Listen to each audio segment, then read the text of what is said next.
حبايبي، هاي الطريقة راح اسوي لكم اياها واعلمكم اللي يريد يربي على ايده يقدر يربيها بطريقة سهلة كلش. مثل ما تشوفون هذا فرخ بعده صغير، عمره تقريبا 3 ايام.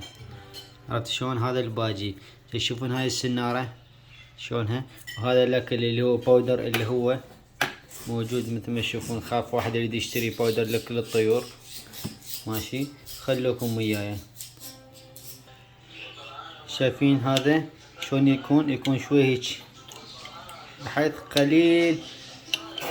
قليل يكون خشن، ما يصير يكون هواية خشن. تعرفون ليش؟ لانه عمود يشرب، حتى لو يشرب بس المي راح يتغذى بيه، لانه بيه فيتامينات مثل ما شايفين. هسه اعلمكم الطريقة شلون. ماشي حبايبي، شوفون شلون التطعيم.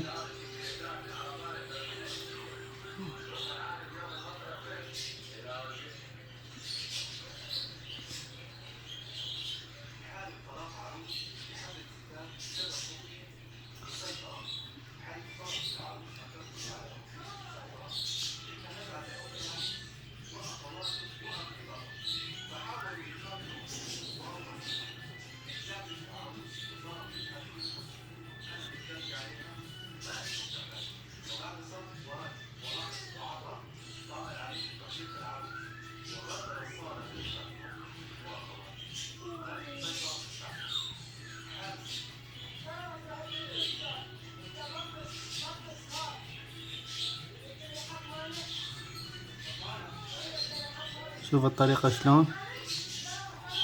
هسه شوي لا تلقوا الحصيلة مالته تكبر.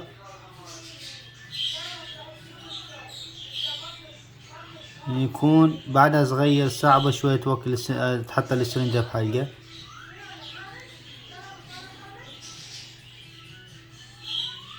هاي الطريقة اللي نقولها احنا من الصفر حد ما يكبر.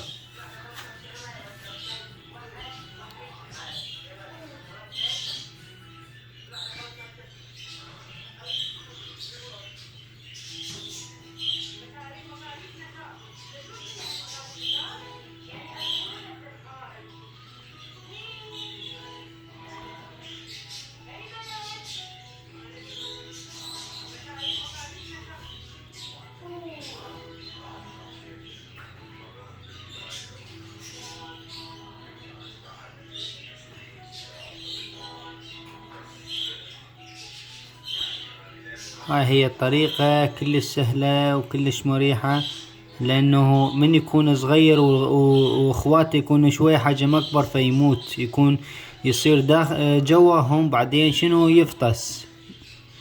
فهاي الطريقة لحتى تنقذه بس شوية، خلي يصير ضخم حالة من حالهم، بعدين يصير عادي تقدر ترجع وياهم لحتى شنو ما تخسر. شفتوا شلون الحصانة مالته شلون كبرت شوية شوية. هاي الطريقة لحتى تقدر تربي، ورا ما تخلص تمسح هذول حتى شنو ما يكون عنده انسداد او شي مثلا بالتنفس او اختناق.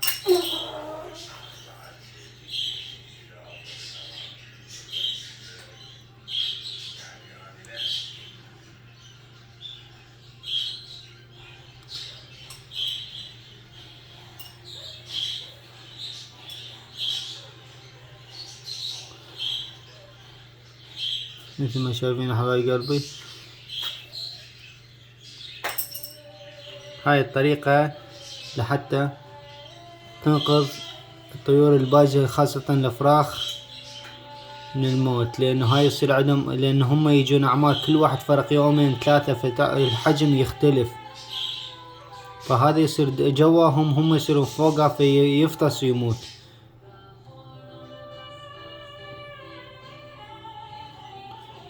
هاي الطريقة الصحيحة لحتى تنقذ الطيور الباجي. شوفوا شلون صار الحصيلة مالته شلون صارت.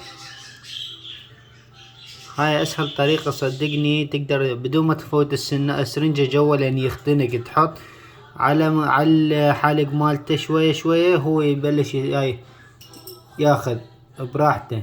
اما اذا انت حطيت السرنجة جوا فراح تخنقه.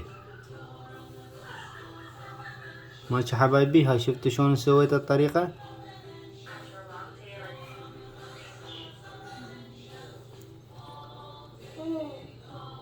كل يوم تعطيه شوية هيجي، باليوم مرتين ثلاثة هيجي، فترة تلقى شوي شوي يبلش يتحسن، يصير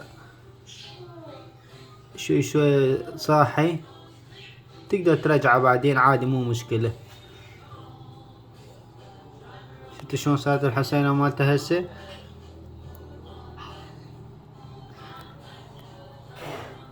هذا الشي اللي حبيت اعلمكم اياه بس واشوف لكم اياه حتى تتعلم شلون وما تكون خايف ولا ترتبك اي شي. ما يحتاج شي مثل اللي قلت لك، هذا خلطتكم شوي حتى لو بيه مي لان هذا بيه فيتامينات، وهذا يحتاج ويا كل الطيور، البغبغاءات اي شي. ماشي حبايبي، تحياتي لكم.